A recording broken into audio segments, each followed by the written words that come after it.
All right, guys, welcome to the next episode of Black Metal Legends. We've got another very, very special guest today. It's Silenoz from Dimmu Borgir, and it's quite a big day for me because I've been listening to Dimmu Borgir since I was a teenager, and they're one of the bands that really helped me get started, well, get my foot into more black metal music and extreme music, and it's really, really exciting to speak to Silenoz today. So, yeah, really, really appreciate your time on Black Metal Legends here today. Hey, thanks for having me, man. Yeah, no worries. So yeah, I just want to start off. Just let's talk about like just gear and stuff quickly, because how did your signature guitar come about? Because I'm curious because you went for a brand new shape as opposed to just having the regular like because I remember in the In Sorte Diaboli recording videos you were using a like a red V shape ESP. So what made you want to start and have your own signature guitar in like your own shape? I think it was just me asking them, is it possible to kind of like edit the shape a little bit? And they're like, yeah, whatever. It's going to be your signature. It's going to be your custom. So it's like, okay. And being a huge fan of the V shape from before, obviously, and then combined with my fascination for great whites, I had to kind of round off the top fin a little bit. So that's how that came about, really. Mm. Awesome. I didn't realize it was shark inspired because I thought it would have been more kind of like a Grim Reaper kind of scythe kind of thing. Right. I guess that could be cool too. Yeah. But no, I was just in the idea of like combining these things forces. So and to put a little bit of a personal touch to it. Gotcha. And what pickups are you using these days? Because I remember like back in the day you had the Camo Jackson. Didn't that have like EMGs and then your original first run of signatures have the Seymour Duncan actives as well? Yeah, I had all the way in the beginning. I used the Seymour Duncan passives, I remember, and then I switched to EMGs. I still have my old Ironbird, and that has an EMG 89 in it. All right. And then I was using EMGs for a while. Then I went into Seymour Duncan when they tried the live wires. I don't know, it's like a precursor to the blackouts, I guess. So I had them for a while. They were really, really hot. And then I turned to the regular main blackouts, and I've used Mick Thompson's Seymour Duncans. And then I did a deal with lace pickups, which were passives, and I will switch back to that. But then that worked out in certain parts of the songwriting and certain parts of the live set. But I kind of missed the brutality. So I went back to actives again, and now I'm using the Fishman's ruins. Gotcha. And they're really nice pickups. Really, really nice, and it's kind of like if you're gonna compare it to, let's say, Seymour Duncan actives or EMGs. I feel like it has the best of both worlds, if you know what I mean. So it's a top modern pickup, and yeah, I love it. Oh, that's great. And how was that? See, this is one thing I wanted to ask, with which was the like the sound of Dimmu Borgir, because throughout the years, because I did a big deep dive into your discography in the lead up to this, and every Dimmu Borgir album has this very well kind of rounded sound, I guess. There's nothing that's overly too spiky or too aggressive. Maybe in like Enthroned Darkness, you had this kind of like the sort of it, but Yeah. there's always this focus on trying to make a quality sound. And what I was just curious about the actual kind of like thought process behind the actual sound of the album. Like how far ahead in advance did you guys think about it? Because it's a really cool common theme, and it's for a lot of people kind of set the bar in terms of like sound quality. With the Puritanical album was one of those, and Death Cult back in the day as well. So I'm just curious about the actual sound of Dimmu Borgir, how it's morphed, and if you guys have this idea of how you want the album to sound before you go to writing, or you've done the writing and then. Right. Well, the main idea is obviously always that we want it to sound good. Sound big and to reflect the songs on an individual level and also on a collective level on the album. So there's like in certain aspects you kind of have to give, and other aspects you have to take. To find that balance. And it's also important to have dynamics. Because our songs are like this. Some songs are more straight through, maybe more guitar driven. Other songs are full with orchestra, choirs, the whole shebang, and there's so many layers, and quite frankly, very challenging to mix, not only live, obviously, but also in the studio when you have everything perfectly recorded and everything. And it's like it's a lot of frequencies that needs to be put in its place. So, but I think all our albums sounds different, also because we've used different equipment. We haven't had a distinct guitar sound, I think, but you can still hear it's us. You can still hear it's Dimmu. So if you compare it to a band like Hellhammer or Celtic Frost, where you have that typical, you can hear it's them, because of the guitar sound. We don't really have that per se, but we've always wanted to try new stuff, and upgrade, and but I don't think we have been too focused on having a particular Dimmu guitar sound. It's about getting it right for each album, and try and get it sound as good as possible live as well, and try and upgrade and get on with the new updates around. Yeah, no, I completely understand that. And that's a very interesting point. It's like there's no signature Dimmu Borgir guitar sound, and that's really just resonated with me a lot. And that's also got me thinking as well, because with your current amp, how does that compare to the other amps that you've used in the past, like with your signature model? Like, how does it compare to the Engels you used? And I think you were using Black Star at some point as well. How does it compare to the other ones? And what makes this one the best for you? It compares in the sense that I've always been a fan of the bottom end, like the harshness of a sound of a Marshall, for instance, like JCM 800. I still have my old one. I'm obviously not getting rid of that one. And I also like the sharp cut through of the PV, 5150, and I also like the subtlety and the more round aspect of a Mesa. So when I went in to develop this custom head with MLC in Poland, I just told them that these are the elements I would like to have included, the best of these three worlds. Hmm. So, and they went ahead with it, and yeah, it sounds fantastic, sounds amazing, and I'm really really happy about how they gone about it, and also not only that, but also the cabinets that they have made for me. So there's a combination, of course, from that as well, and those cabs are, I think, based more on the old Mesa cabs, the heavy, really heavy cabs. So because I don't want to have not much headroom. I want it to be like really dead, if you know what I mean, and then either add a tiny bit of reverb to the guitar sound instead. So that's how I'm developing my guitar sound. I'm still developing. You never find the perfect sound. There's always new stuff and new inspiration and tweaking going on. So For sure, yeah, that's awesome as because I'm I've sure you know. yeah, yeah, of course. It's one of the reasons I've got all of these, because every amp has its own iconic sound. There's a certain thing you like from this amp, but then it doesn't do that thing the certain way. Yeah, it's hard because compromise is one of those things that you have to really think about in like the mixing process and even with songwriting as well.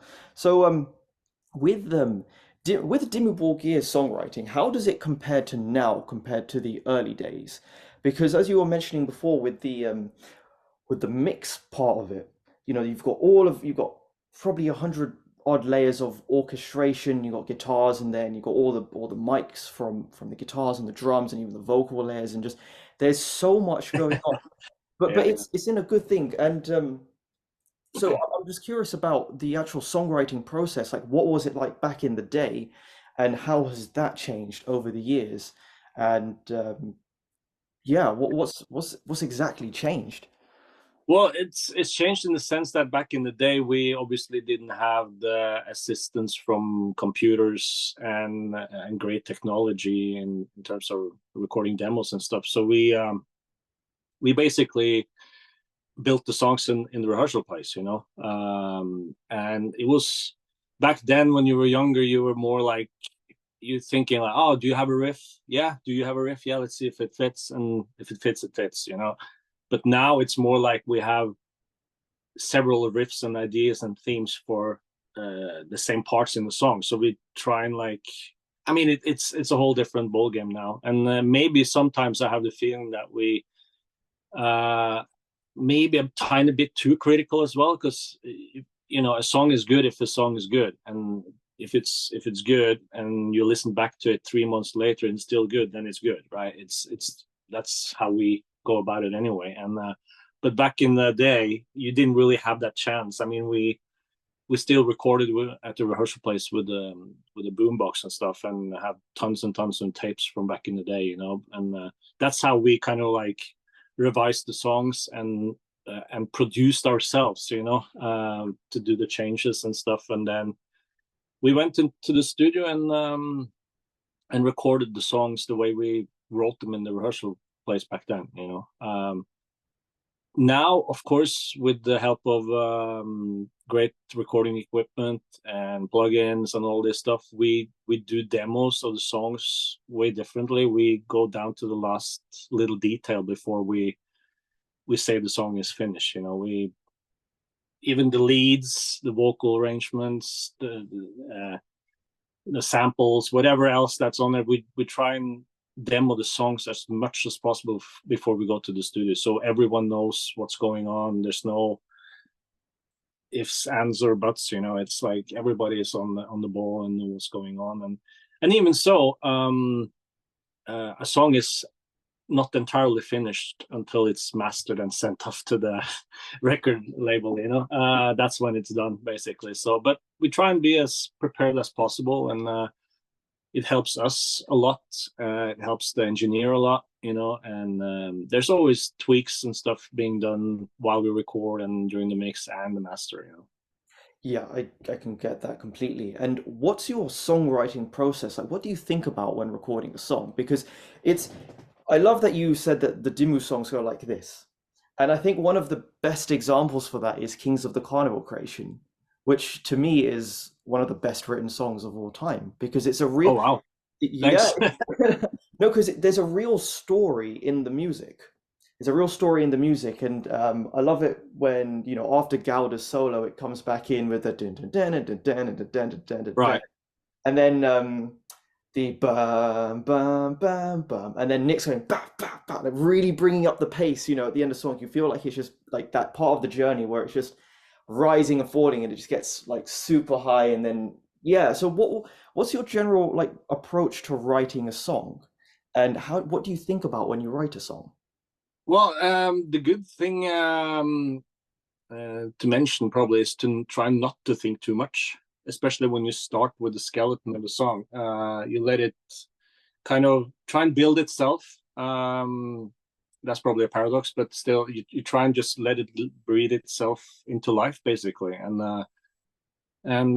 it's a journey for sure, because it's you never know where it's going to take you. And over the years, we've never had any challenge to come up with enough material. We have way more enough material for everything, but it's to try and scale it down again too, you know, and try not to copy yourself too much as well. So you kind of have to keep that in the back of your head. But the most important thing is if we in the room working on the song is nodding our heads, and there's a good vibe through the song, and we all are on the same page, basically. That's when you get the best out of each musician, each creator in the room, you know. And so that's how we've been creating songs for the last couple of decades. And I think that's the best thing because there's I normally find that if it is kind of like okay, the crude way of putting it is like the song has to fuck, and the way you only get that is if you're because if you're recording into a computer and listening back, it's always going to be different in some way to how it's going to feel in the room. Because Exactly.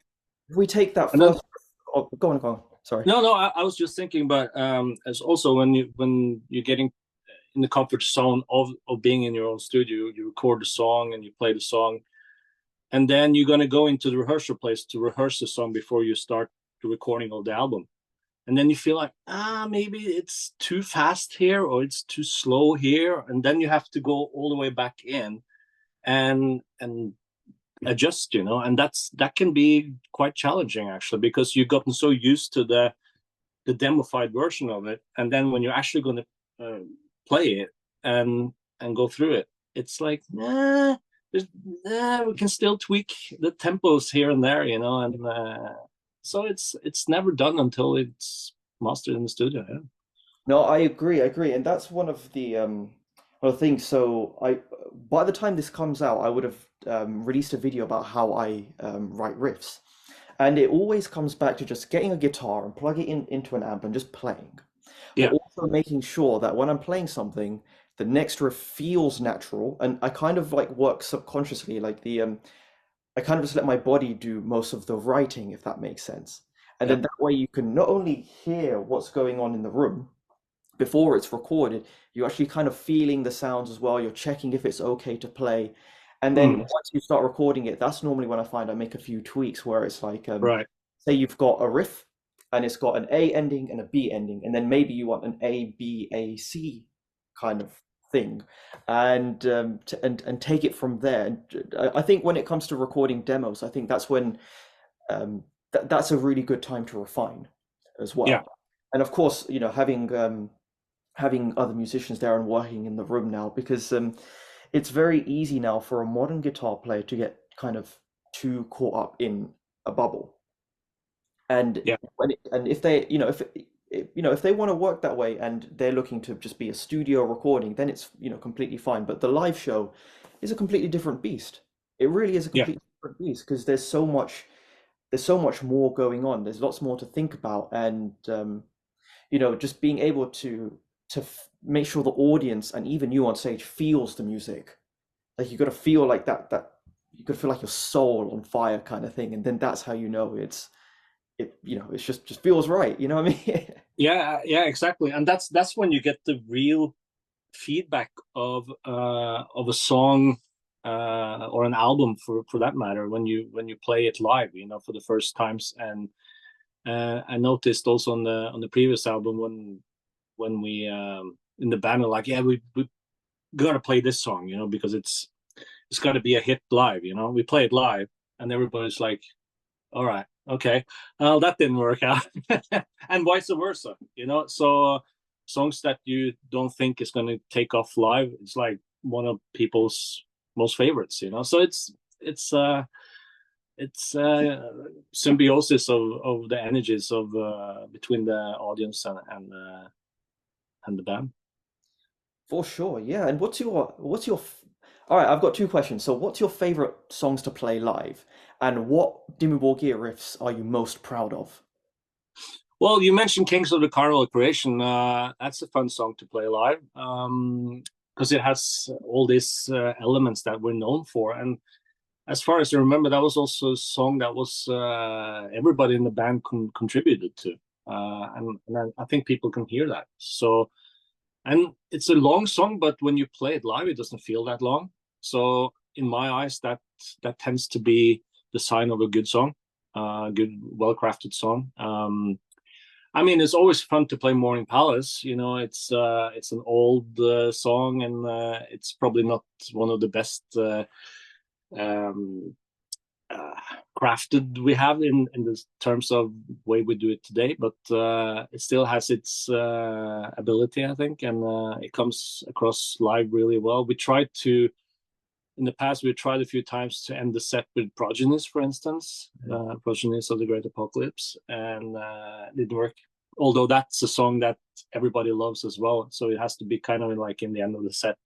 But it didn't work, so we went back to ending the set with Morning Palace, and I think that's probably also why, because and then Throne Darkness Triumphant album came out. That was one, well, obviously the first song on the album, but it set us apart from our previous albums quite a lot, especially on the production side. And it got played heavily around the world and on promo discs and radio shows when still radio shows was around. And yeah, so that's a good way of ending a show. So, uh, there might be songs that are maybe boring to rehearse, but once you're on stage, pretty much every song is cool to play because you're in the zone and you're there with the fans, and yeah, you just drift off basically. Gotcha. And what about the riffs that you're most proud of writing in the Dimmu Borgir catalog?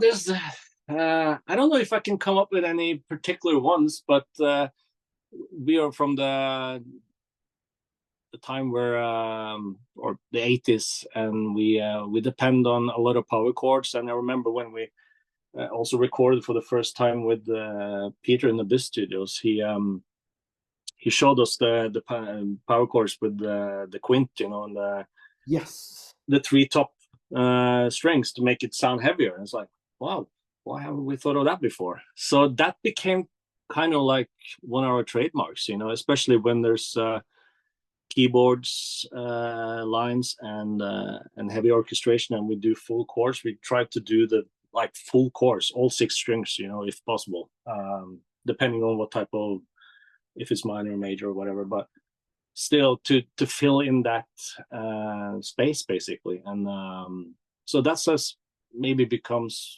some of our trademarks, I suppose. Yes, because I was honestly about to ask you about that chord because it's because of Carnival Creation that I've used it in a lot of my kind of riffs, and I didn't realize it was Peter that showed you guys the chord. Right. Yeah. On I also remember when we recorded the, I think the Metal Heart cover song. That's when he pulled out the fifth string bass Yeah. to fill in that really heavy bottom end on the beginning. Right. I was like, wow, that sounds amazing. Why haven't we thought of that either? So Because that there was quite a few things we picked up with Peter for sure. no that because that's one of the that was for me one of the biggest turning points when I started playing guitar because was that Yeah. getting those chords and having a guitar sound that heavy with just a six string because it's become a bit of a meme and a common thing now. It's like when a new guitarist gets into metal, they tune down to drop D and just does all those like chuggy power chord stuff. But to get an even heavier sound in standard tuning, that just blew my mind. And I've still to this day I write using that chord because Right. Cool. and it really because nothing sounds like it, and you're only going to get closer if you have a seven. But even a seven sounds different to those fifth power chords. And Yeah. Exactly. what about like the writing and the thinking process behind a song like the insight and the insight and the catharsis as well? What was the writing process for that song? Well, I think it was more of the old school way that we wrote back then because we still didn't use computers or anything apart from we had a drum machine. But as far as I know, we finished that song in the rehearsal place, and it was heavily based on the keyboard passages, obviously. Um, but yeah, so it came about really easy as far as I remember. As easy as it can get anyway. So it's yeah. There's also another long song which I think represents the band's sound very well because it has links to Kings of Carnival Operation in the sense that it goes up and down, and it has big passages, it has aggressive parts, and so yeah, it's a good representative song for the band. Epic, epic. And what inspired the change from you going from guitar and vocals to just guitar and having Shagrath do the vocals? Well, I think it was basically because his vocals are much better than mine, and the way I see it, and he also wanted to take more of the frontman type of thing going on, so it just made more sense that way. And I'm glad we did the change in that sense because I remember the first few shows we did, we both did guitar and vocals, and I wasn't too comfortable doing both at the same time, and I guess he wasn't either. But he wanted to do vocals more, and I want to do guitar more, so it just made more sense, basically. I see, and see that ties me into like two questions because what was the catalyst to start treating the band more like a business and really and was there ever a point where it was like, holy crap, we need to just commit to this 100% to get to our goals? And the second of which is what also inspired that more aggressive sound and kind of stepping away from the kind of the smoothness and almost like the kind of sad and melancholic atmospheric side of Dimmu Borgir, because there's a different side to Stormblast and Enthroned Darkness. Um, because I'm really curious about that kind of transition, Shagarath changing, the band becoming a lot more popular, and just the writing and the mindset at the time. I think there's a lot of factors into it. The touring thing being one, and actually seeing that you can make kind of a living out of it. But it didn't happen overnight because when we started touring heavily in '97, our contract with the label at that time was not the best, to put it mildly. So we still didn't have the rights to our own merch and stuff like that, although we sold shitloads of merch, and that's something that bands depend on even to this day. So we got a management, and that helped us to kind of navigate through the so-called chaos, and that's how we knew that. Well, I think we subconsciously all knew that this was what we were meant to do anyway. So we didn't look at any plan B or anything, which I think is um, pivotal to make it. If you have a plan B, then you get kind of being drawn between plan A and plan B.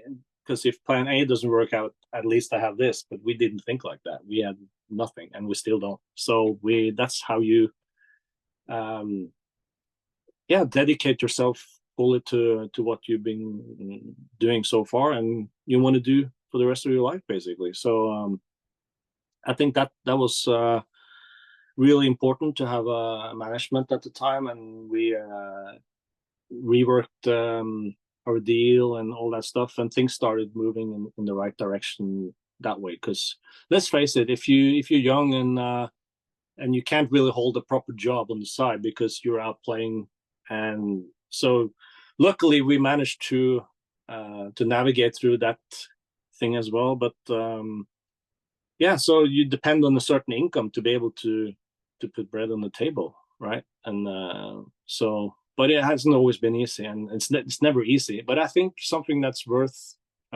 working hard for and fighting for shouldn't be easy either. So that's where I come from anyway.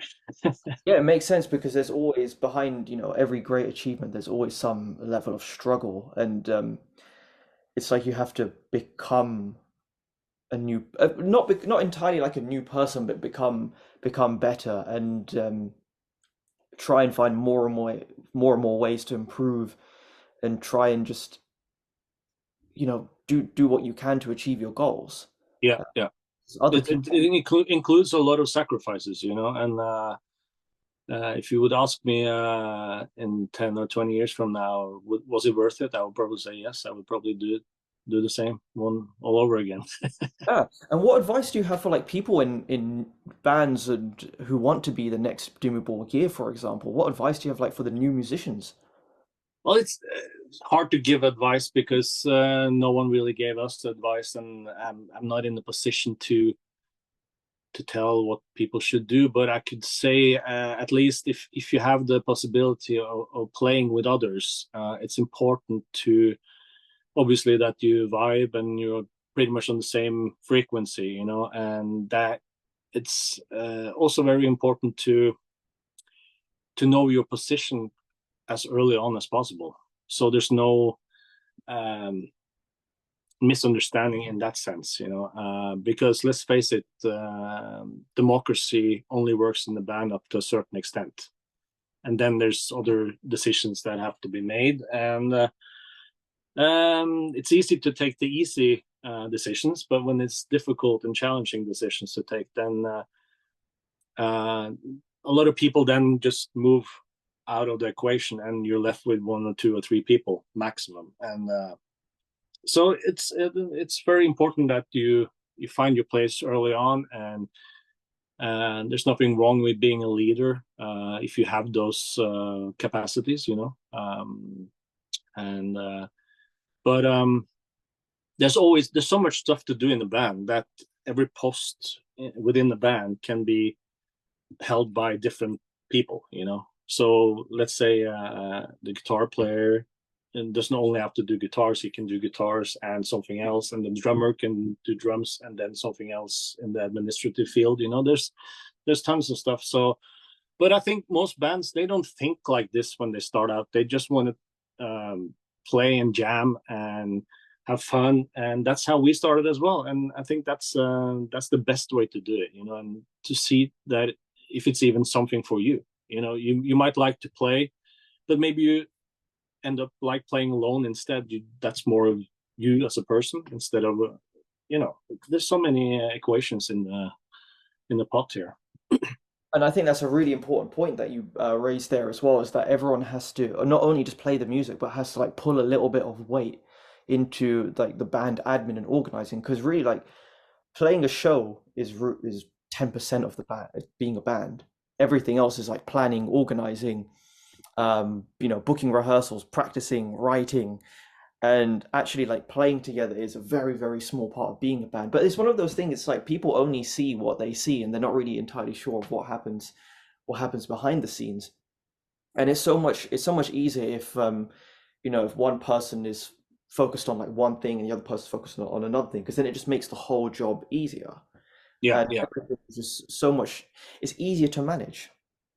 yeah. It's And it's nothing wrong to have a semi-military structure of it, that's so everybody knows what their job is, apart from obviously playing the instrument and getting as good as they can on that. And it also depends on how many members of the band, what type of style you play, and there's so many factors in it. So yeah.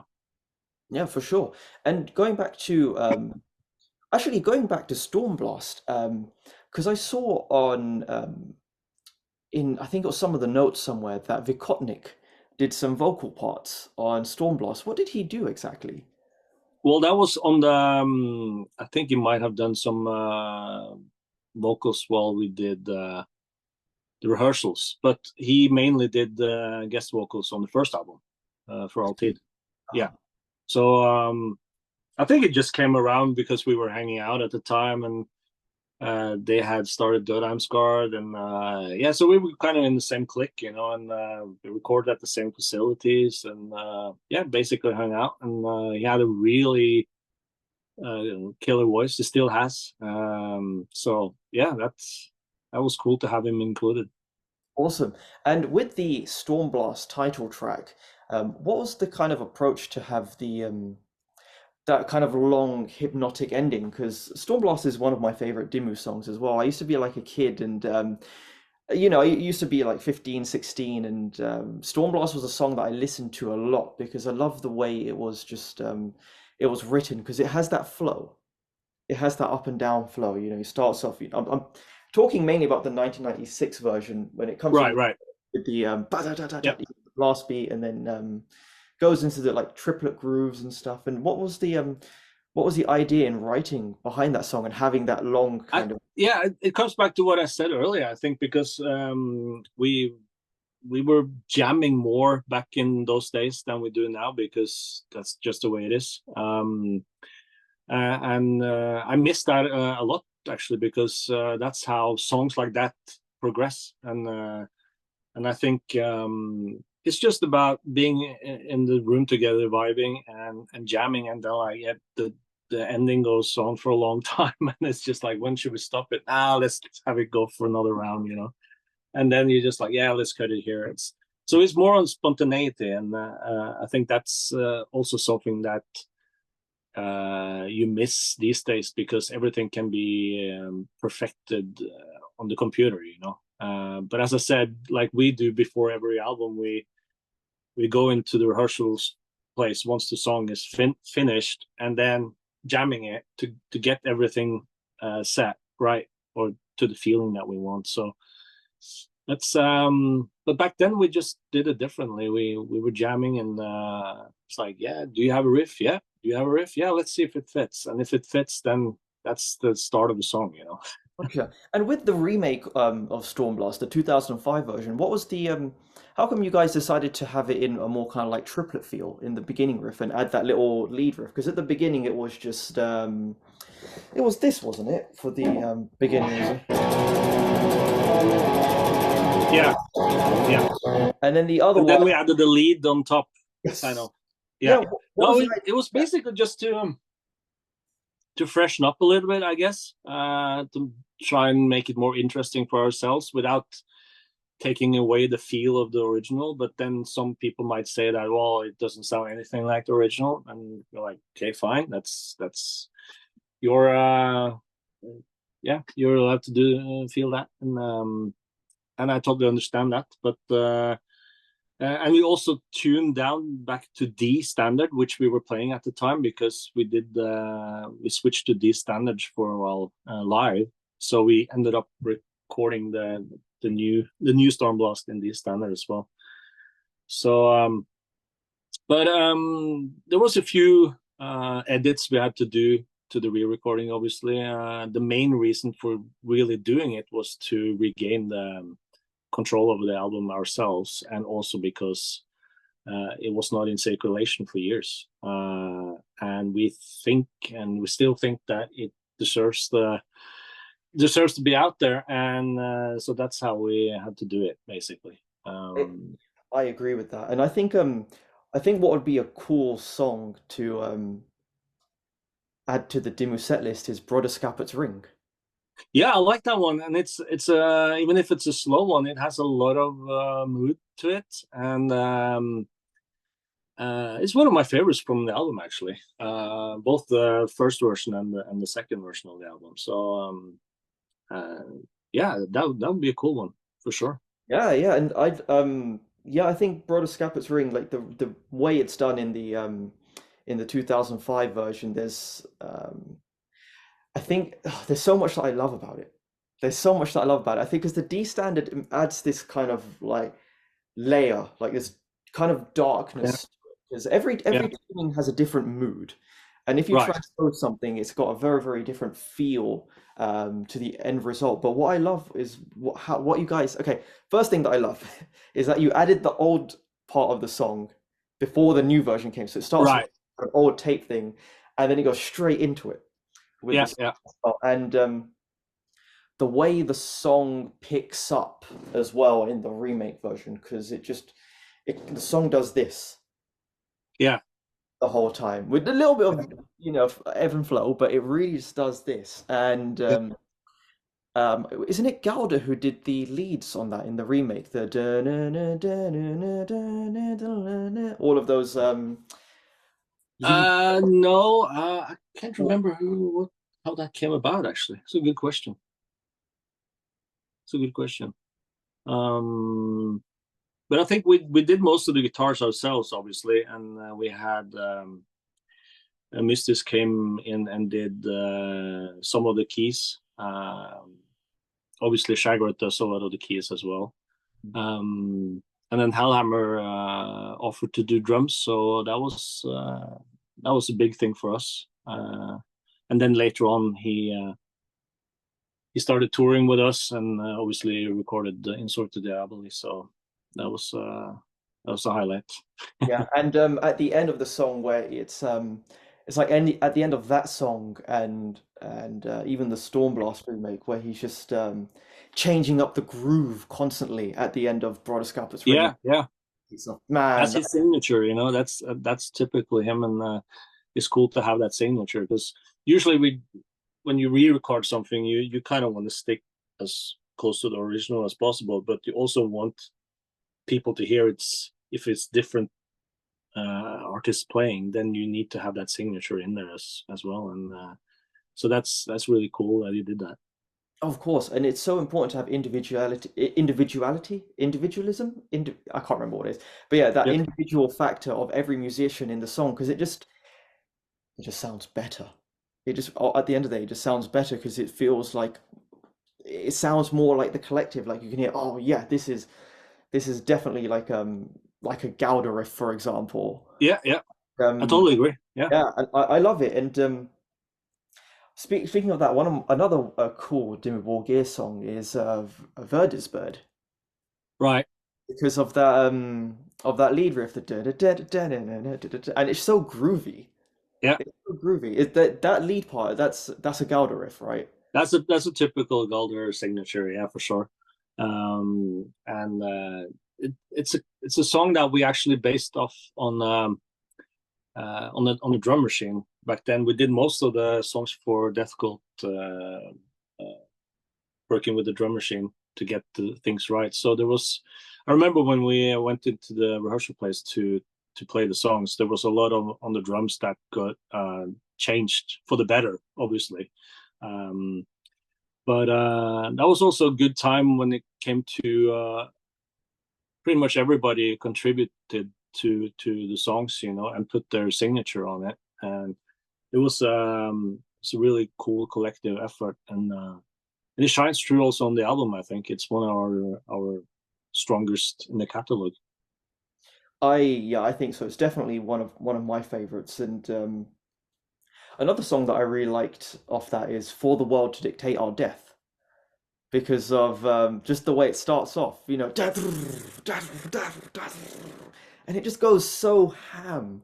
And yeah, I think it's really cool. You got the harmonized riff as well, and yeah, would you bring that one back to the live set? Yeah, it could do actually. I mean, I think it was in 2014 we did festivals, and we played pretty much the whole Death Cult album. And that was fun to play. I mean, all those songs from that album is fun to play, and it's quite brutal, It's we might not have the most technical riffs, but you need to have stamina to play this stuff, it's not a walk in the park in that sense. So yeah, it's a really brutal, straightforward song, I guess you can say, but still it has that Dimmu feel over it, for sure. Yeah, for sure. And what made you guys want to write in a more brutal direction? Because if you compare like the first two albums to, um, yeah, even till now, there's a lot of brutality. It's like super fast blast beats. Because there's that song on the latest album, da-na-na, da-na-na, da-na. Alpha Aeon Omega. Is that the one? Yeah, the ending song, yeah. Yeah, yeah, that That one. goes on for a while, and it's pretty fast and brutal, and I think it's could be 260 BPM. I'm not sure, but it's up there anyway. And and that's every drummer these days can do that BPM quite easily, but to do it over a long section and stuff, it's quite challenging, I would say. So And yeah, oh, sorry, no, just yeah, the bringing that brutality into Dimmu's music. What kind of inspired that? Because I think to be honest, I think we always had our share of brutality, and we even have on the first albums. But I think the production is kind of covering for most of it, and that's why you also feel the huge difference in the production from Stormblast to Enthroned Darkness Triumphant. Because if you listen to Stormblast, the re-recording from 2005, and you put that close to Enthroned Darkness Triumphant, you can hear that, oh, the gap is not that different anymore, a song like Night Masquerade, for instance, which was written during the Stormblast sessions, is on Enthroned Darkness Triumphant, and it has that kind of like a crossover from that album. And So there's more similarities than you first think about. I think it's just the production has covered for a lot of it. Gotcha. And when it comes to the actual production side of it, who comes up with most of the decisions on how the albums sound? Because I think a good constant, because I was going back to one of the first things that we talked about. It was like that constant of having a good sound. Like who kind of spearheads like the mixing direction and the actual sound of Dimmu Borgir? That's a good question because it's a mix between all of us, I guess you can say, but also we put a lot of trust into the engineer, obviously. And in the past, it's never been a problem to get the drums, bass, and guitars together sounding killer. And but once you're done with that and everything sounds fucking amazing in the studio, then you put all the other layers on top, and the frequencies start going fucking apeshit, you know. And what you had as a killer guitar sound, and together with the drums, now sounds like what what the hell is going on, you know? So these days, obviously, everybody has the opportunity to with reamping and stuff like that, and that's something that we going to continue depend a little bit on because we always do drums first, then guitars, then bass, right? And once you set that as a good thing, that works killer alone. But then when everything else comes on top, then could be a lot of crashing going on. So then it's okay to have the opportunity to reamp, so you get the frequencies more set in the whole picture. Um, and I think I even have some recordings of just guitars and drums from several of the albums, and it sounds like fucking spot on. But when you listen back to the albums and how difficult it was to mix, you understand why it was difficult to mix. So you kind of have to learn from those type of scenarios for sure. That's something that's very challenging for us. Yeah, I could completely understand that. And was there ever like an instance where it's like mentioning like back to give and take, was there ever this kind of thing where it's like, no, we need the guitar sound to sound like this and everything else has to change, or was there like that some level of compromise at any point? There's always it goes back to just being in a band is a compromise. Yeah. So if you start from that get go, then things are a bit easier to deal with when you come to situations like that, because obviously everyone wants to hear themselves on an album that they put their soul into, right? um and then it's yeah, so many people in the bakery, you know, it's like it's a lot of throwing back and forth, but it's all about compromise. But generally everybody obviously wants the best for the album, and to have a professional engineer explain to you why it sounds like this if you do like this, and this is gonna in, have an intrusion on what you do up here, blah blah blah, everything. It's a lot easier to compromise then if you get explained why it has to be like this or it has to be like this. Yes, of course, because most of the time it's like this is good, make it sound good when it's like Yeah. it sounds good now, but when you do this, it's gonna yeah, that's it. And going back to that's one thing I wanted to ask. What inspired having Vortex and Mustis back for the insight and the catharsis at your Inferno show? Because I saw a clip of that. Because Shayan actually also big shout out to Shayan actually Yeah. from his manifestations. Great dude. Because I saw on his like Instagram story it was like Vortex and Mustis back with Dimmu Borgir like playing Insight, and I'm just like my mind was just how did that come about?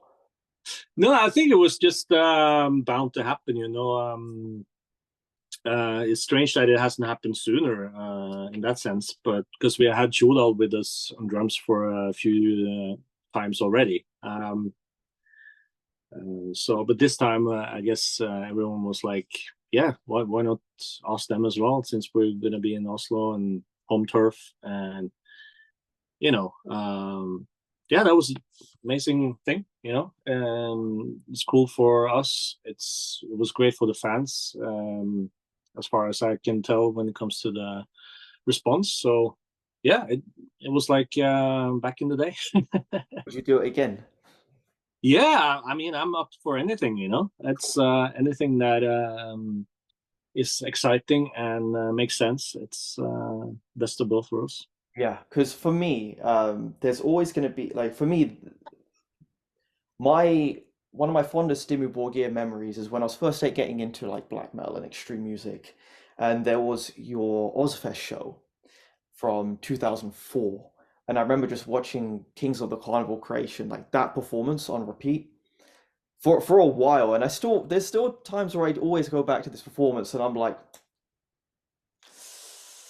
this is how it's done, guys, and Yeah, no, it's just that. that was the time also when we toured a lot. We played a lot live, and also during Ozfest in 2004, we had our headline shows on the off days, as they call them. So we didn't have many breaks actually for 2 months. We were playing almost constantly in the States then, and that really helps you to get into the zone and in a way we haven't toured enough to be routine to get bored by routines or anything like that. So we always manage to keep it on a certain level, I think, and I think that's important because if it becomes a chore to play, you're going to lose some of that edge, I think. And I've always been a fan of playing live because there is no parachute, you know, and like yeah, there's no plan B. If things you're out on the ledge, you know, you walk in a plank, and I like to be out of that comfort zone. And I think also the fans, even if you, I mean, mistakes always happen live, but I think it's also something that fans remember with a tongue in cheek in the sense that they fucked up a little bit here and there, and I was there to witness it. You know, it's like, so what? That's fine. It's cool. But obviously, you always do your best, and I think I remember 2004 Ozfest and the rest of the touring for that year was we played in South America as well, and we did quite a lot of shows as far as I remember for us anyway. So that was that helped to keep a certain standard of the performances. Yeah, and yeah, it's just this memory that I have of just being like, shit, oh, when I grow up, I want to be like these guys. And it was actually one of the big reasons why I decided to get into heavy metal and well, more heavy metal music, more into Dimmu Borgir and actually starting a band because the big goal back in the day was to be the next Dimmu Borgir. Right. Okay. Cool. And that was the goal. But of course, life takes different paths, and it's kind of nice to be doing all this YouTube stuff now because in some ways, it's what you said about like finding yourself in a way, Yeah. because sometimes doing this feels just sometimes better than band life sometimes because there's so much else involved as well with this. There's kind of more things in my control, and I can kind of do things at my own time, and a band can get like extremely busy and stressful, but then it's then that case of people need to find themselves and what I enjoy. And the thing is, it's like with YouTube, it's been a really, really good journey because the Black Metal Legends series wouldn't have happened if it wasn't for me just making a video Right. Right. and just seeing how things spiral from there. And then um, see that's why I'm never kind of like bitter about seeing on a personal sense, I'm never bitter about the success of my band. And maybe not reaching that Dimmu Borgir echelon, but at the same time, it's like I'm kind of cool with it because I've been Mm-hmm. able to do put energies into a different thing, and YouTube and doing the YouTube stuff is great because it's not just fulfilling for myself as well. Because the main focus of the channel and the main core ethos of the channel is to help inspire the next wave of black metal musicians. Right. Right. Yeah. That's the most No, important thing. I think that's what you're doing is really important because you look at it from a little bit different perspective, more on from the ground up, and you seem to be interested in the history of the artist that you have on, and that's very. important the next generations and the so-called YouTube generation, as I call it, and they need to also understand where the rest of us comes from, you know. So that's a good medium you have there for sure. Oh, appreciate that. Thanks a lot. And I think it's also good to show people the kind of real life aspect of not only just being a band and writing music, but also the people in the scene, because it's very easy. It was a lot easier back in the day with less internet to kind of treat black metal and extreme music as this kind of um, it's very easy to romanticize Right. in Yeah. the sense that people think like, oh, this is all like weird and spooky, and they're all like mysterious people, and they're all like evil, and they're Satanists, and they drink blood, and they kill people or whatever, and it's just kind of like that's really not what. Yeah, that's really not anything really. But it's part of the history and that mystique, but it's really not the modern reality of what extreme and black metal music is anymore.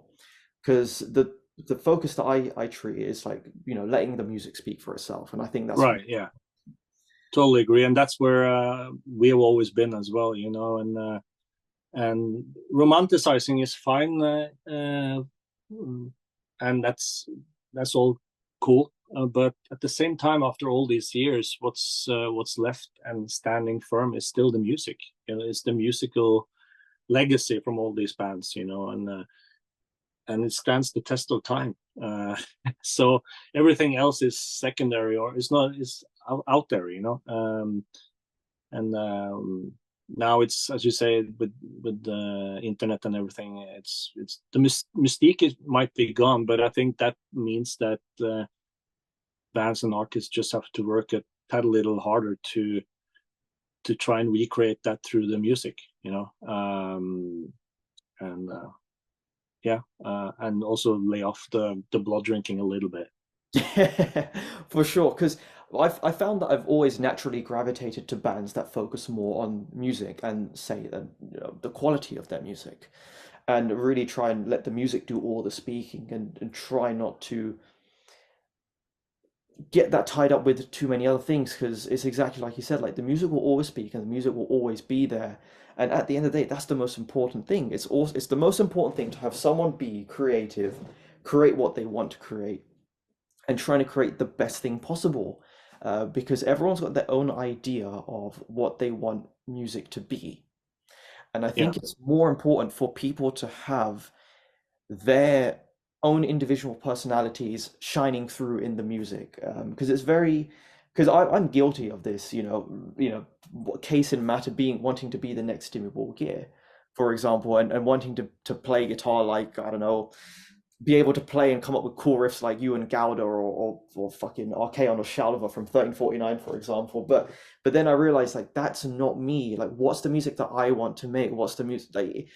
It's kind of being selfish, but in a selfish, creative way. I think that's an easy way to yeah. I explain. mean, you have to keep a selfish mind in that sense, because it comes from you, right? So and you want it to be the best possible thing you can, and that's why yeah, it's not ego in that sense. Ego comes in if it's something negative, and it has a negative effect on yourself and things around you, or your bandmates or whatever else, what have you. So um it's that's why it's important to be happy with what you do first and foremost. Like, you're happy doing your YouTube channel, which is amazing, and I'm happy doing my stuff within the band, which is amazing.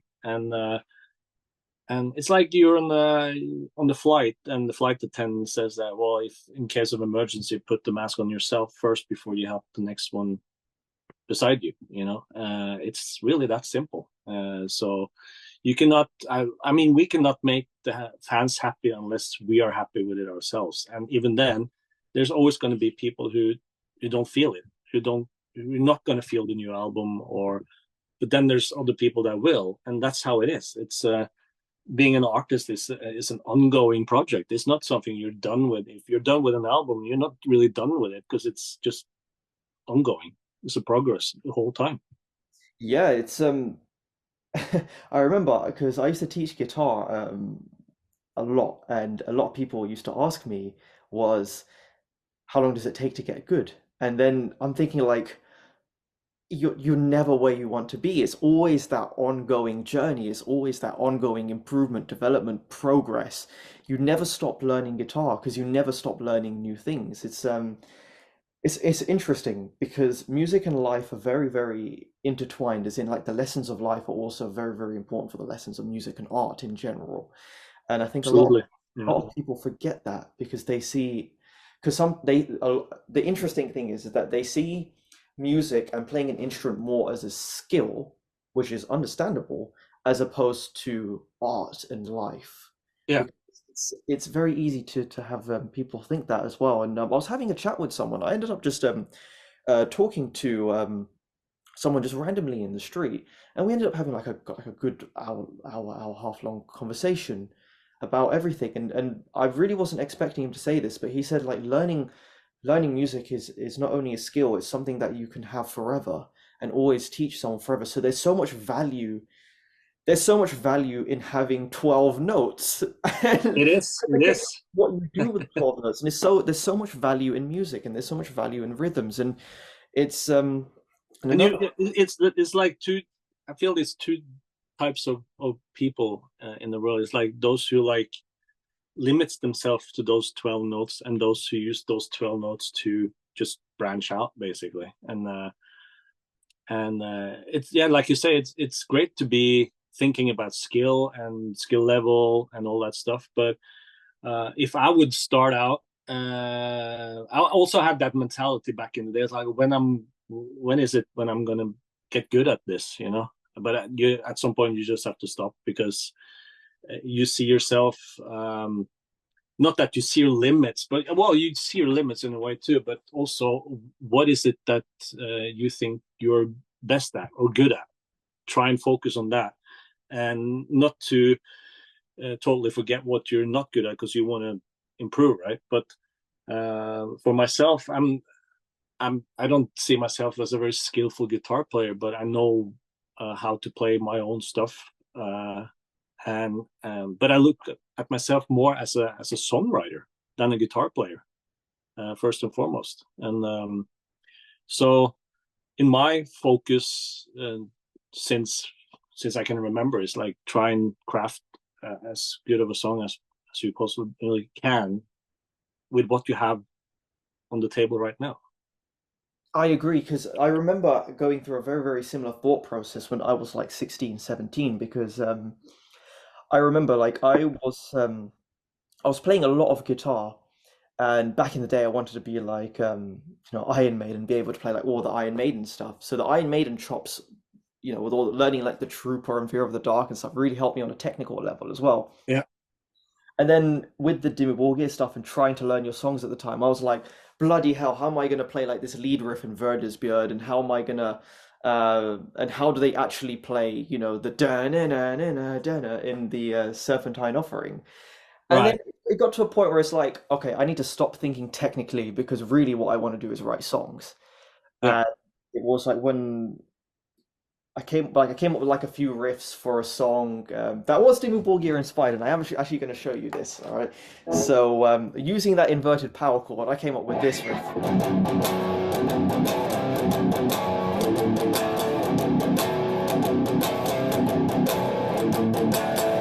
Three chords. Very very Yeah. inspired by the Kingdom Carnival Creation Puritania style of Dimmu Borgir guitar playing. But yeah, that chord helped me come up with that riff, and it was played live and it was always really cool. But I came up with that when I was like 15 or something, and then I started thinking, okay, I what about like writing songs? And then before I went to college when I was 16, that summer holiday, I effectively just I got my first audio interface, plugged into a computer, had no idea what I was doing, but it's all I had, and just tried to come up with songs.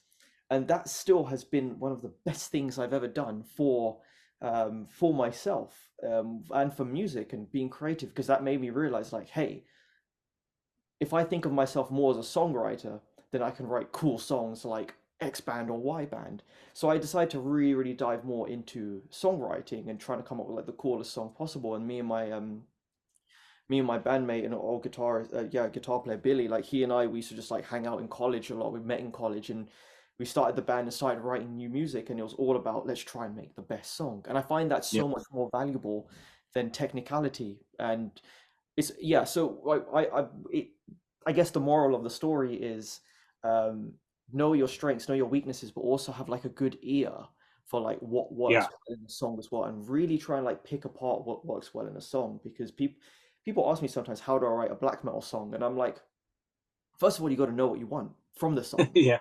and then that kind of makes things a lot easier. And then that ties me into another question that I wanted to ask you, which is, what makes a Dimmu Borgir song? What are the core themes and the requirements to make a Dimmu Borgir song? Well, I usually say that when people ask me, so what is black metal? Well, black metal for me is atmosphere. That's the main description of how I see black metal. I see Merciful Fate as black metal. I see early Samael as black metal.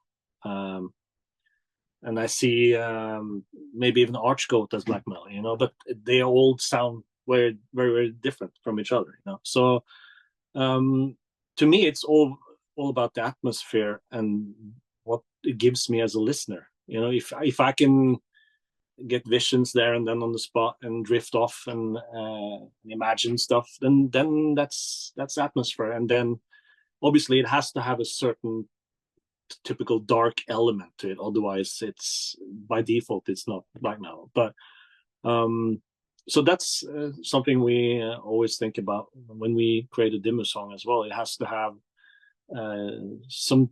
It has to be dimmified first and foremost, and by whoever is involved, it's gonna end up more like more or less like as a dimmified song, right? So and yeah, the atmosphere is the most important thing. If we want to go in the more aggressive direction for that song, then we try and make it sound aggressive with whatever we have at the table at the time. And but if we want to have a more moody, more melancholic thing, then we go that direction. So um, if we start with, let's say, two themes or two riffs or whatever, then you pretty much can stake out where the song is going to go. So and that's a good thing about this band. Over the years, obviously, we had so many lineup changes, but everybody that has been involved at a certain time has added and contributed to their sadness, their aggression, their anger, their loss and frustration, whatever it is, into the band, and that has um, helped the band at that point in time to sound the way it does. So, and that obviously you want to keep the lineup you have as long as you can, but sometimes you can't, and that's when the bad or the not the bad decisions, but the challenging decisions come in. And I always use this uh, Gene Simmons and Paul Stanley thing, that if you would have Peter and Ace do fronting the band, would Kiss be where they are today? And that's obviously not to take anything away from Peter and Ace, but it wouldn't be Kiss probably. So that's something to think of. Yeah, for sure. And I think as well with the Dimmu Borgir sound, there's there's so much room for kind of like experimentation in a way, and so many chances for you to try new things, because the beauty of having albums the way you guys have is because there are themes that make a Dimmu Borgir song, like you said, like the atmosphere and that mood, but then you've also got like this scope to try completely different sounds and new things. And I absolutely love that, because it's it's good when bands have different sounding albums. It's really good when bands have different sounding albums, because it's not just copy paste. And I think that's really in the long No, in the we grand scheme of things, yeah, it's and obviously we are a band that and that don't release albums every second year either. So when we do release an album, it's gonna sound different than the precursor for sure. That's just the way it is, and if you take all the elements into it with the production, the way you have you write songs now than you did differently from 2017, 16, 15 when we wrote the Ionian album, which is now like almost 10 years ago since we wrote those songs. So it's crazy to think about. In a matter of that time, you will look at the world differently. You will look at yourself differently. You will look at your instrument differently and your songwriting differently. So if you take all this into the equation with an updated production and a different engineer perhaps for the next album, then it's like, yeah, and then you have a completely different product. for sure. And given the scope and the timeline of Dimmu Borgir, what do you think have been like the biggest highlights or turning points in Dimmu Borgir's career? Well, every I can say for sure that every highlight is to be able to release a new album. That's a highlight in itself because we know how much it goes into it and all the sacrifices behind it, which it should be. So that's like a milestone every time we do a new album. Of course, to then later on go out and share some new songs and the older songs with the audience in terms of performances is like the for me at least the cream of the crop. You know, that's when the songs comes to life in a different way. You know, and just like Dimmu has the perfect side when we're on the album in the studio. That's when everything is perfect, right? But live, I feel like the aggression and the more spontaneous part of the band comes through. So then you have us in a different section in a sense. So I'm really proud that we can show the audience the band in two settings, basically. You know, and so no, there's been tons and tons of highlights. You know. Enthroned Darkness being one of them because that's when we really started to put ourselves on the map. We put a lot of work into touring, and things really were starting to move, you know, and also Puritanical and maybe especially Death Coat as well was a milestone in the band, and yeah, Aeolian, of course, but I think also Abra when we recorded with the Cork Orchestra was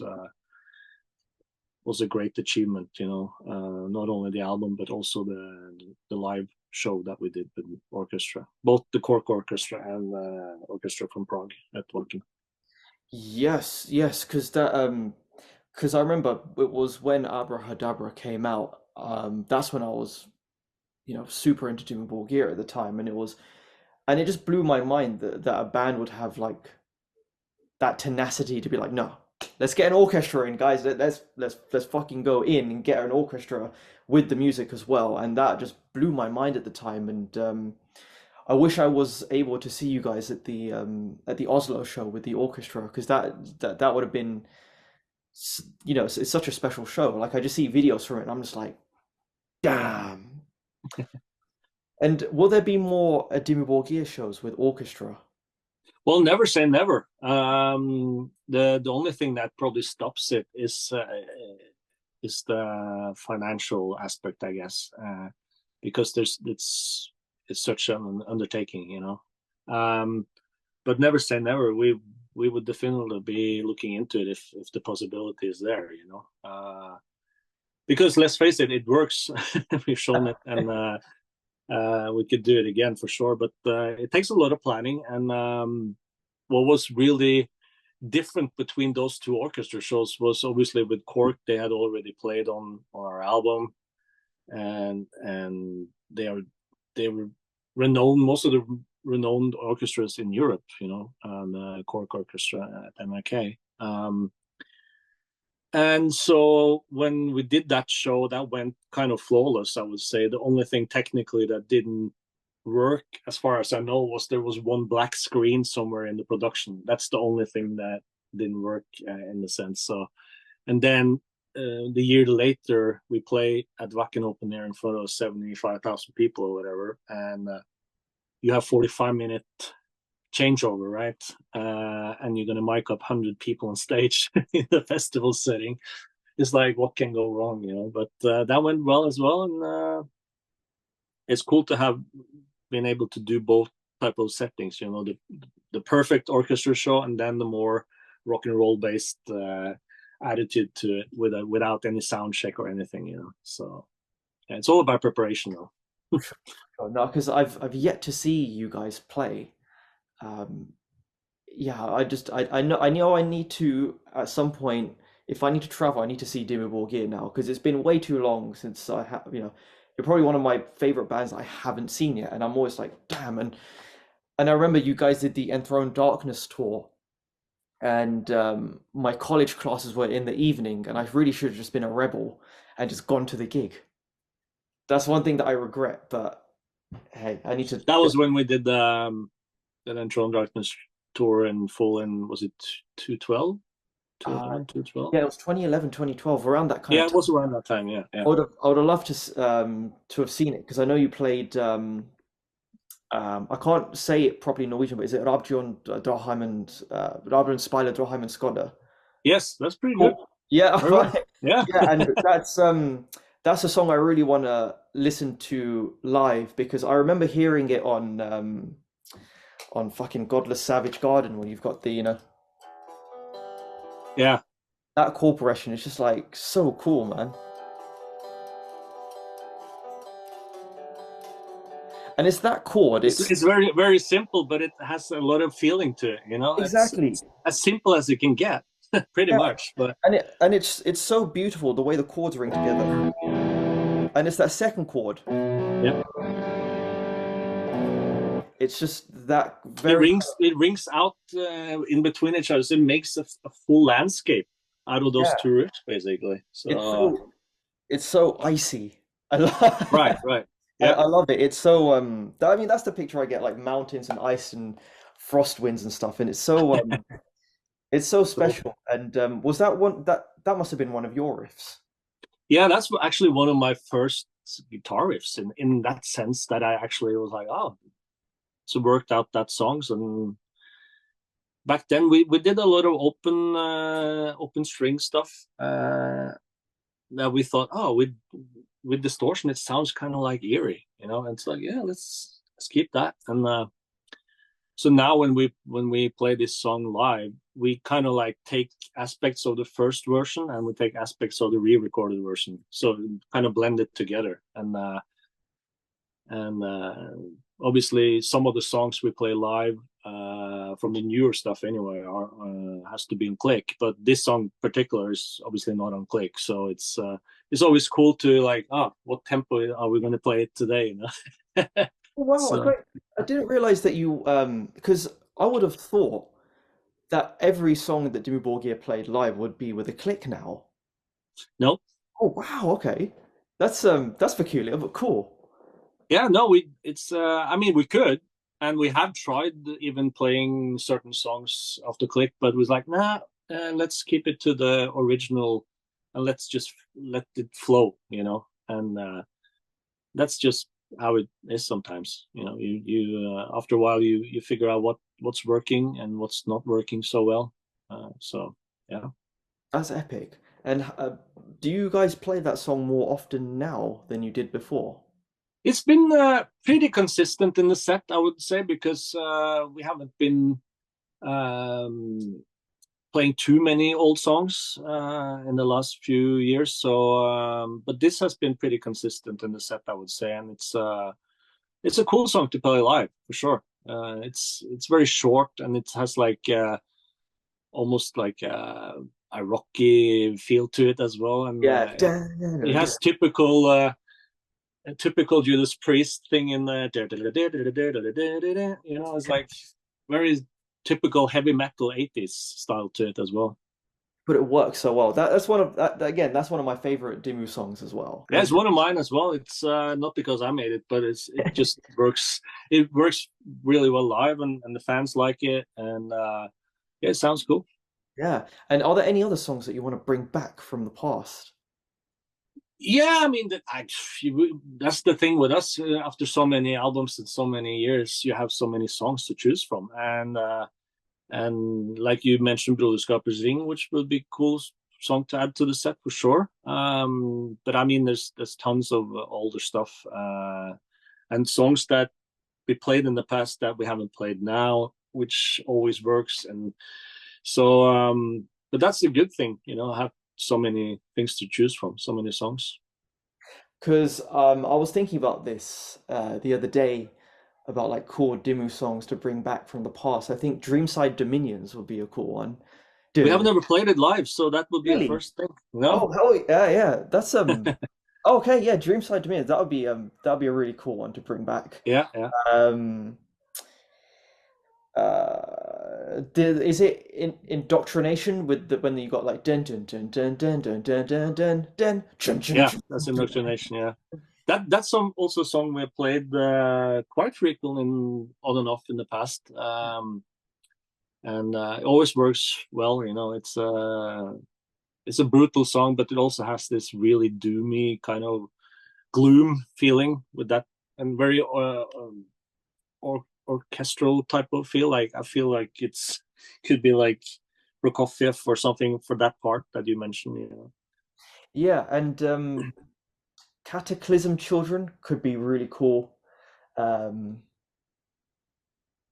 what else? Cataclysm Children, and well, a personal favorite is the Sacrilegious Scorn, just because it's so Oh, bad. really? Okay, yeah, It's so groovy, man.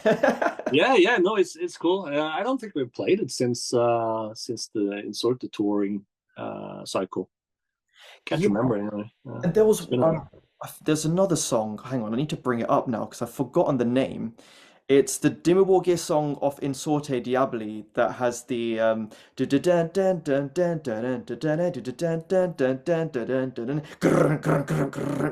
Right. that one. It's yep. You're thinking about one of the It, last songs on the album, right? it's So fundamental alienation. No. I think it's The Conspiracy Unfolds. Right. Yeah. Yeah. Yeah. Yeah. Yeah. I think it is. No, we haven't. I don't think we played that one.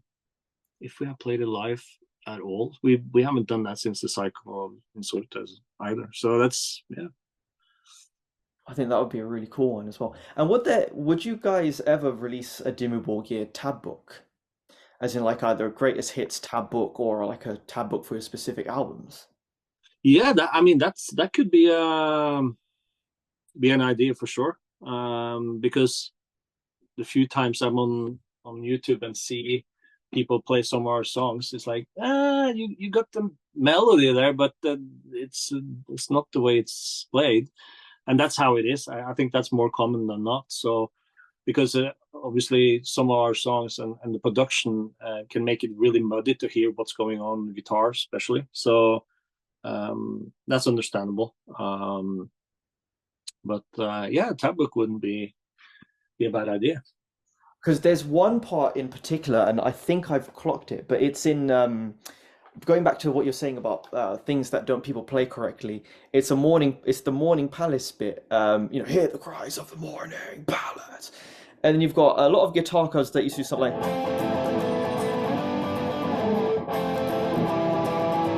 something like that. But you guys are doing Yeah, almost correct. Yeah, almost it's correct. it's a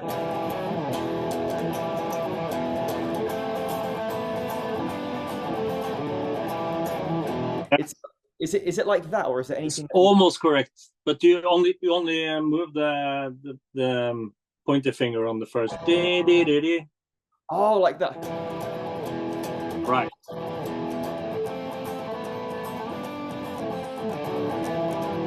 Yeah. Nice. Yes. Yeah, and I think one of the reasons why Morning Palace works as a finale song as well is because of the ending of that song. Because you got the na na na na na that kind of like cool build up at the end. Like it kind of draws people and mellows people in with that groove, the da na na da na na. Yeah.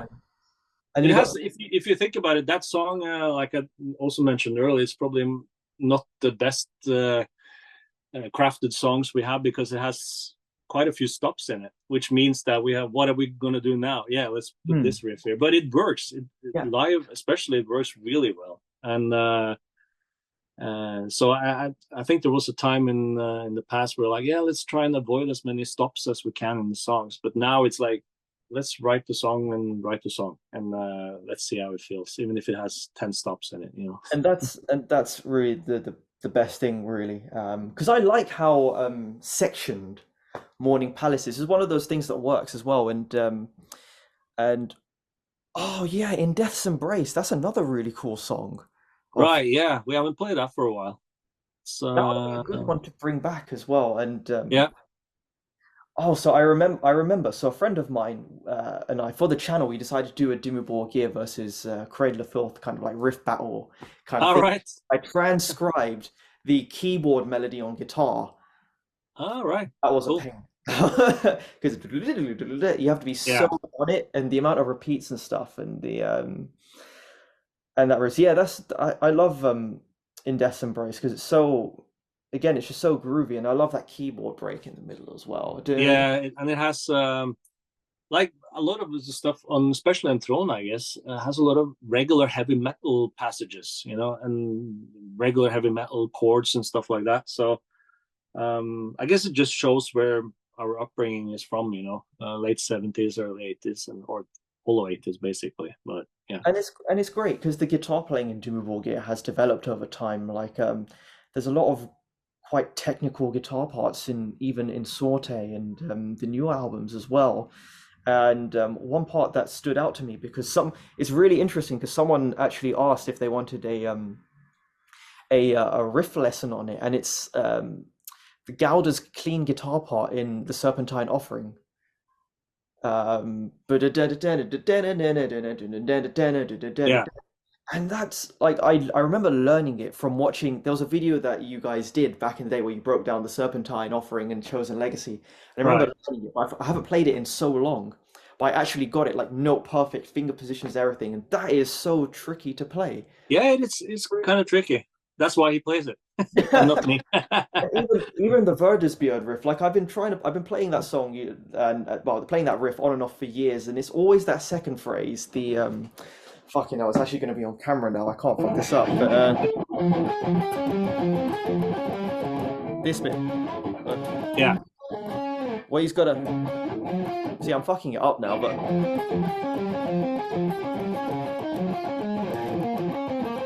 there you go. Yeah. yeah, and it's that second phrase. Does it feel unnatural to you? Yes, Yeah, yeah. very, very unnatural because I'm never doing these kind of like open chord shapes and stuff. But Right.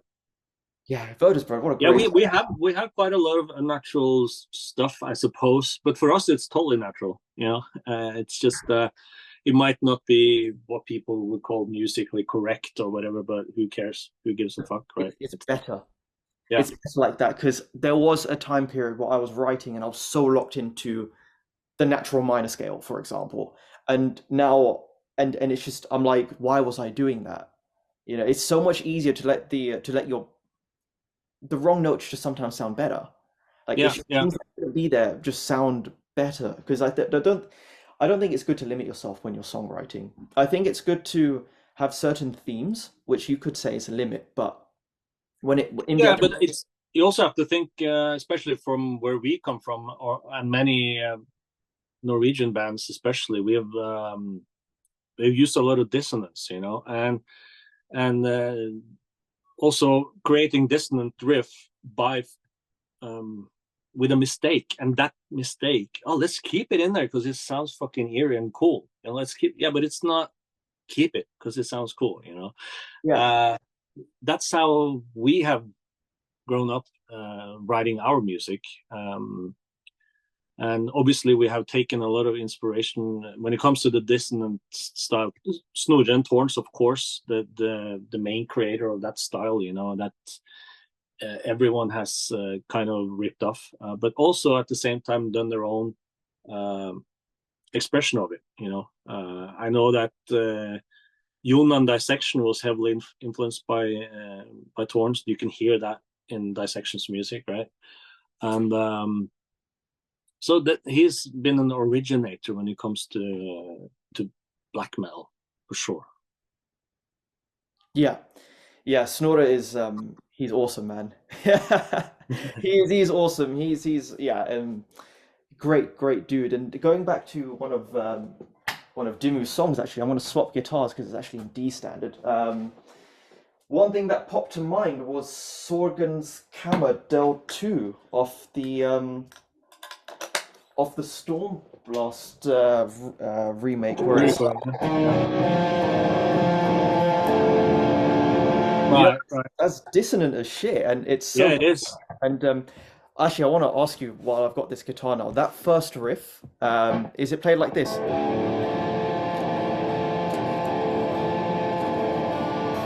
Or you Yeah. guys hold the minor chord? What, hold the minor chord? Okay, cool. I got. Well, no, it's on, yeah, Silori thing. And Ah, you just add the pinky finger. No, not the pinky finger, the pointer finger. yeah, yeah. Yeah, Okay. Yeah, that because yeah, that's you guys made the music video for that as well. yeah. We did. It's and you know what? That song is back then we comprised it of some old riffs and some new riffs, and I think we basically made that song in an evening, if I'm not mistaken. Oh, wicked. And it just Pretty worked. much. I mean, we had the basics down, and I remember we were jamming the songs with Hellhammer, of course, because we were practicing for the re-recording, and we wanted to make a new song, but in that type of style, so to speak. So I think that came out really cool, and we played it a few times live, but it's been a while now, so maybe that's another song that we could look at, Yeah, that would be put like back a nice into the song. set. Yeah, a nice song to like break up the set. Like if Yeah, yeah, like if you've got like brutal song, Sorgen's Kammer, then whatever. I think that'll work yeah, nice. yeah. And actually, while I have this guitar, another songwriting quirk that I picked up on in Dimmu Borgir is a rhythm, which is this. Having that rhythm, in a lot of the writing. Yeah. Whose idea was that, and who kind of coined that for Dimmu Borgir? I'm not sure if it's because I play guitar like that, and I know Shagrat has played guitar like that, so that comes from both of us, I think, from the Awesome. from the old days anyway. So, but the thing is that when we like back to the YouTube thing, when people are playing some of our riffs, it's they're on the right track, but certain riffs have like full chords, all six strings, right?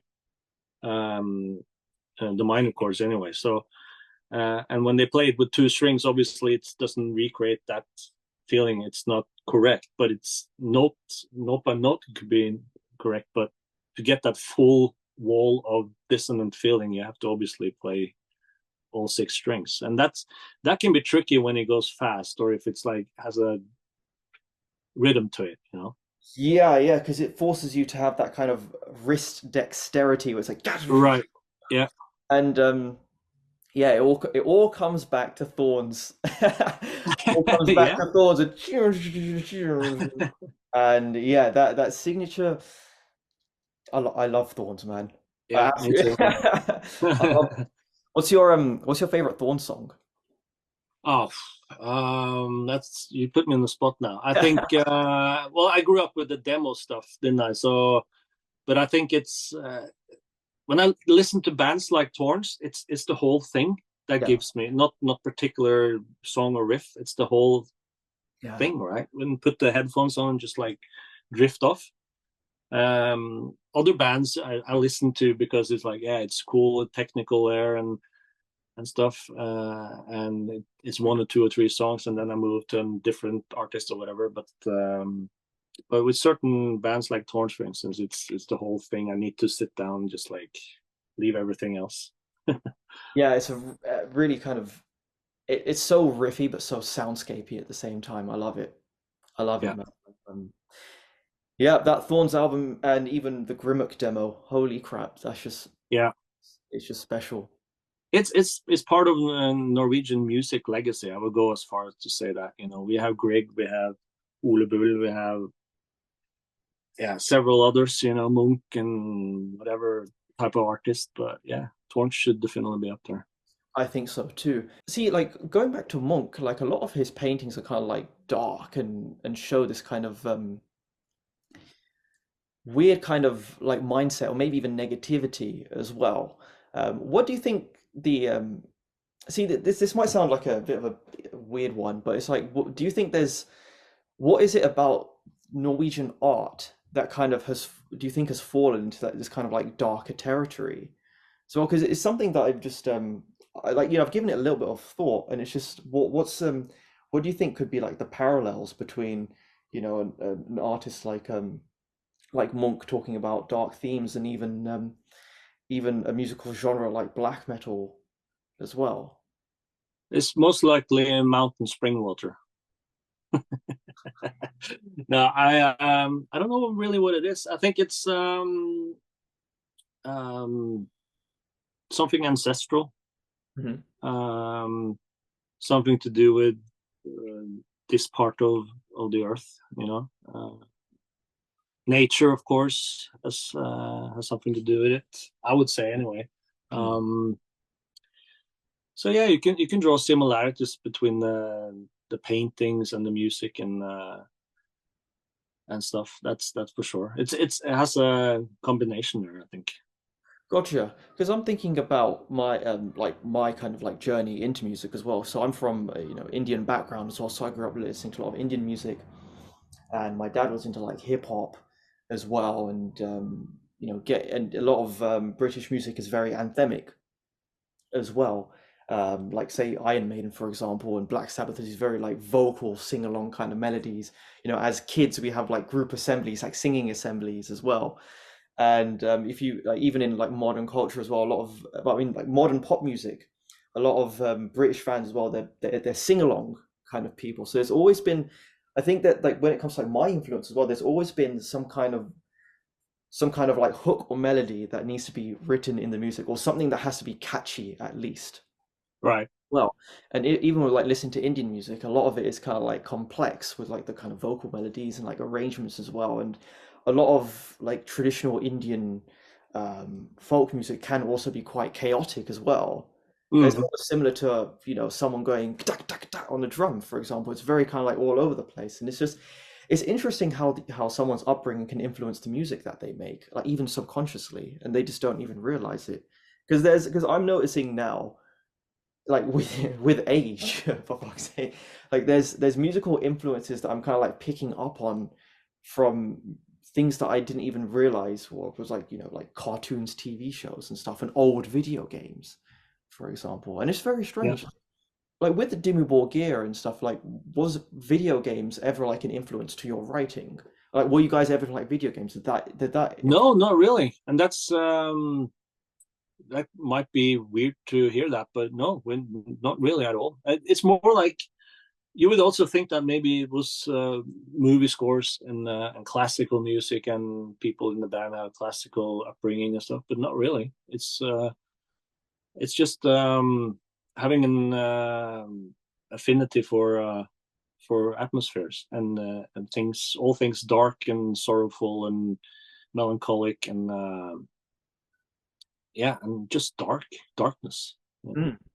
Yeah, because I guess it's all part of that expression. Because one of the reasons why I got into this music, I wanted to make the music, is because I was a pissed off kid.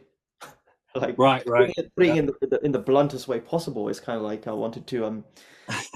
I just wanted to I don't know, man. It was like this time when I was like 15, 16, and people were trying to like I was getting into like the really heavy stuff, and then people were like, "Hey, you should listen to this band, and they're really heavy, and they really weren't." And I was like, "What's going on?" I remember back in the day when I wanted to write music, it had to be like the most like aggressive stuff possible Right. because I wanted to prove a point to people like, hey, this is how extreme music can be. and it's kind of still like that in a way because the way I write now with one of my bands, it's like it's kind of in that kind of 1349 style territory of everything has to be like really fucking aggressive, Yeah, yeah.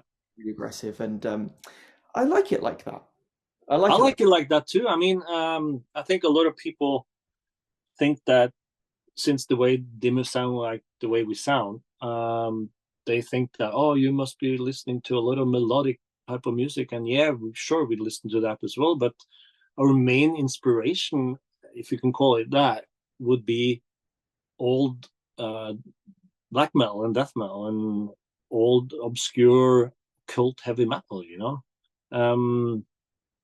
And then of course there's new bands coming along that gives you a different perspective, and it's like, oh, this is cool. But mainly for the main inspirations is we go back to the old albums, you know. It's just the way it is, and the cool thing about it too is that when you are away from it in periods of time, you listen to it differently. You pick up different things that you didn't do earlier, and it just triggers something, and that means that, for me anyway, that music is alive. It still lives even if it was recorded in 1991, you know, or 89 for that matter. It's Yeah, it still lives because it gives you something new. It gives you, kind of replenishes you, exactly. replenishes your darkness, you know. You're 100% right because I lived in South Korea for a year, and out there it's just K-pop, non-stop K-pop everywhere. Right. Like I was teaching English there, so all the students, they want to listen to like K-pop songs as well, and then that made me really appreciate black metal a lot more. I was I so bet. far away. I was so far away from it, and my daily routine when it came to working in Korea was wake up, go to work, come back, just go straight into like YouTube and playing guitar and getting back to black metal and extreme music in general. And it just made me realize like, yeah, like it when you're away from it and you don't have many gigs and heavy metal shows is not as popular and you're kind of away from that kind of culture, it makes you realize what you had. So that it really made me appreciate like music and the dark arts, if you will, a lot more because it just kind of just became so much more interesting because it's a law of opposites. Like you Yeah, said, it's yeah. kind of like the give and take in songwriting. It's like, say, for example, in a song, you've got a really aggressive blast beat heavy section and tremolo pick guitars that are just, sawing away. But then you've got like this melodic line, and instead of it being tremolo picked, it's single notes. But having the simplicity of the single notes and having that simplicity of the single notes and having, that less and that difference kind of emphasizes everything else a bit more. And it was that kind of aspect, but to life as well. It was like there was no it was very, very strange. I've really enjoyed it there. I'm not going to knock the place. It's still the best place I've lived, the little city I lived. But Mm. when it comes to understanding art and stuff, it's a lot easier to get involved with arts here and to really absorb it and get into that part of the culture in Europe because there's that stronger sense of like rebellion and people having their own identity here. And again, that's really what it comes down to, like music and the great artists and songwriters is always having that identity. What makes them them, what gives them their own sound, the lack of conformity, if you Mm. will. And Mm. that stuff when it comes to like art and creativity is so special. And you know, Yeah, because there are no rules. There's no limit to it in that sense, you know. And like you said earlier about ripping off like or ripping on the guitar really fast and getting the anger out. It's like we all have our way of meditating. You don't have to sit still to meditate. You know, every time I'm on stage, for instance, it's kind of like a meditative state in a way. You know, I just block everything out, and it's just me and the band and the people there. It's like in a bubble, so to speak. And yeah, and it's about getting into that zone and really just absorbing everything around you as well in the bubble. And then that's when you could be like fully immersed because it's one of those things like when I'm on stage, it's like I'm a completely different person. mm, And having that is really interesting because it's kind of like a big shut off to everything else. It's like your mind just goes blank, but you can like focus 100% on this one thing, and that is putting on a damn show and getting and expressing yourself, Yeah, getting that. you kind of become one with your instrument, and it's for me it's like the same. It's kind of like an extension of myself. Obviously, I'm Silenoz off stage as well, but on stage that's where it all encapsulates into one.